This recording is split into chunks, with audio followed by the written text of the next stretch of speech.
Сәлем достар, сіздермен бірге мен Жаннар. Бүгін Scary Teacher'дың 4-ші бөлімін ойнайтын боламыз. Бізбен бірге болыңыздар, ендеше кеттік. Бүгін біз Scary Teacher'ды, яғни қорқынышты мұғалімді бірге алдап кететін боламыз. Соңына дейін видеоны қараңыздар, қызық болады. Қазір ол үстелдің үстіне отырып, шайын ішпекші болды. Ал достар, ендеше ойынды бастайық. Өздеріңіз білетіндей қақпаның есігін ашып, тіке жүре беріп есікті ашуға барамыз. Ойынның бәрі, қызықтың бәрі сол жерде. Так. Ол қазір бізге қарата жақындап келатыр. Ол біздің мұнда екенімізді сезген сияқты. Так, енді шеткі жаққа тығылып күтеміз оның біздің байқамағанымызды. Ол бізді байқап болса артымыздан плотно қуады. Ой, достар, біздің артымыздан қуып келе жатыр. Жоқ, мына жеріне секіру керек қалайда. Так, біз көрінбеу үшін тығылып қалуымыз керек. Так, тығылдық. Бізді таба алмай тұр әлі ол қорқынышты мұғалім. Опа. Артымыздан тағы қуатын секілді.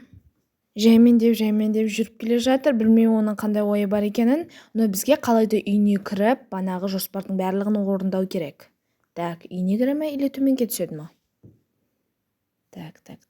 Бізді көріп қалмау керек. Так, ол қазір баспалдақтан түсіп. Жоқ, достар, ол бізге қарата келе жатыр. Опа, бізді көріп қойды қайтадан. Бізге не істеу керек? Әрине, жүгіру керек. Тез. Солға бұрмаймыз. Сразу оңға бұрламыз, есікті ашамыз. Мына жердегі түйреуішті аламыз. Біз ол таба алмай тұр, как кіреді. О диванға қойып кетеміз, және мына төсекішті аламыз да бетін жауып кетеміз. Чтобы ол отырған кезде байқамас үшін. Так, қазір ол. Бізге енді обратно сыртқа шығып кетуге шанс жоқ. Ол келе жатыр, поэтому біз үйдің төменгі астына кіреміз. Жер астына, то есть. Так, келе жатыр. Қазір қандай қызық болатын бірге білеміз. Келе жатыр. Ана отырды. Опа!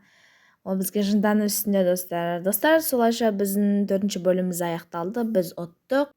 Көргендеріңізге рахмет. Сау болыңыздар.